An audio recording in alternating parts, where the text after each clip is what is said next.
Hi and welcome to Psychologies. I'm Amy Sinacola, barefoot coach and creator of the Stop Self-Sabotage coaching program.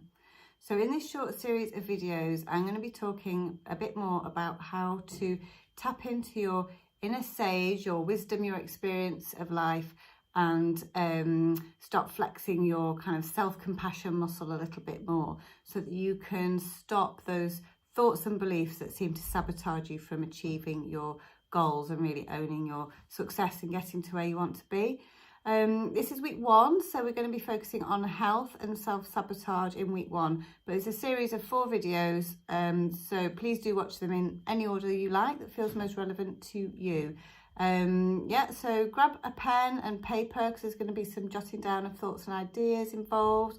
Get a drink, make yourself comfy because it's time just to start focusing on you. And in this first coaching video, I will probably be using my own experience of how I self-sabotage my health, just to help the questions hopefully make a bit more sense and resonate with something inside of yourself, because I think we've all been there, haven't we? We've all been someone who maybe has yo-yo dieted or has kind of started a exercise regime or joined a gym but never been, or got a sneaky packet of fags in the bag for the odd social smoke because they can't quite let it go.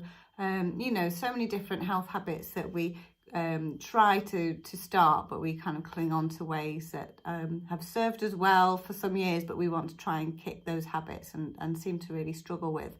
Hopefully this series of questions will help you start to tap into what's going on there a little bit, and start to help you talking to yourself maybe in a way you haven't done so before, that will be show yourself a little bit more kindness and compassion, and just acknowledge that the way you have done things and what you've done is kind of really helped prevent you from feeling pain and failure, but in doing so you feel pain and failure. So it's a bit kooky really, isn't it, this brain of ours, how it works.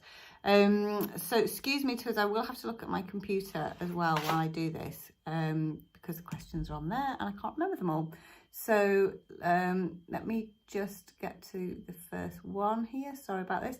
So first one, obviously we need to think of what it is we want to change. So just take a moment and think about one aspect of your health where you would like to make some changes.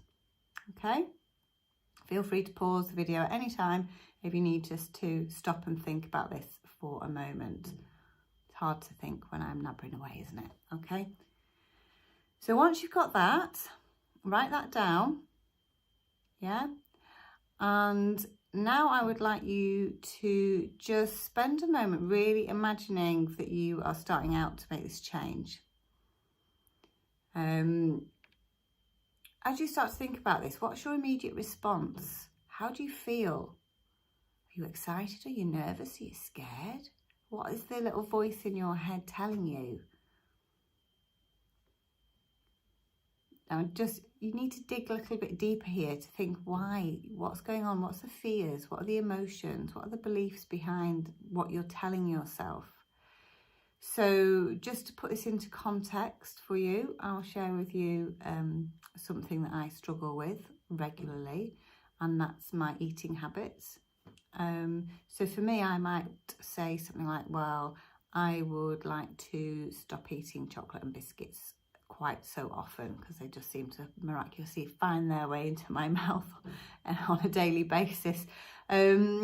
So for me it'll be stop eating chocolate and biscuits, and I start thinking about how I might do that, and thinking about what that would mean for my life, and I might think, oh gosh, that's quite tough, isn't it? Because I love chocolate and biscuits.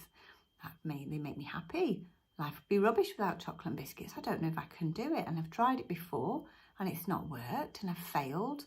So what are you doing trying it again? You're only going to fail, so you might as well have a chocolate. And really what all that is doing is that presumption or fear of failure is creating something in me, because then I'm going to feel shamed and disappointed and guilty and a whole raft of emotions that don't make me feel good.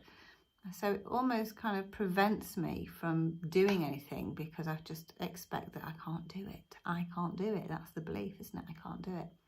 So take a moment and think about what it is for you that is stopping you from really going after your new healthy habit that you want to achieve, yeah? And I'll just find the next question.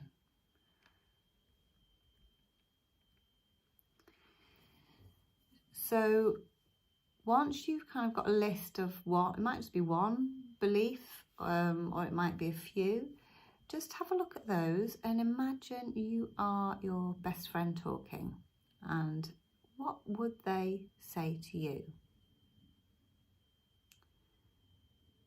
Because our best friends don't tend to talk to us like we talk to ourselves.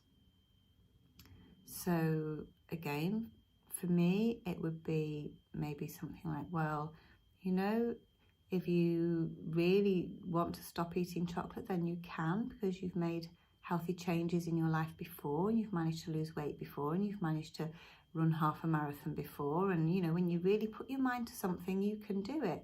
And is chocolate really making you that happy if when you look in the mirror, you're not keen on the size you are, or you're worried about your health? So, you know, it might make you happy temporarily, but in the long run, is it really making you happy? And if you want to do it, then you know you can do it. It's your choice.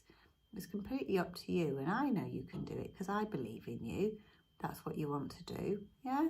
So that's the kind of way a friend might talk to me if I was asking her for some advice on this. So just spend some moments and think about how a friend might talk to you about your own problems that you've been having with achieving your health goals. While I look at the next question.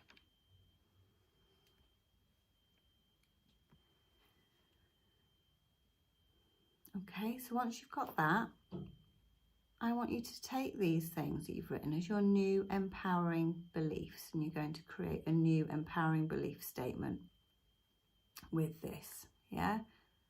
So for me, that main message that my friend was telling me was, I believe in you and you can do it.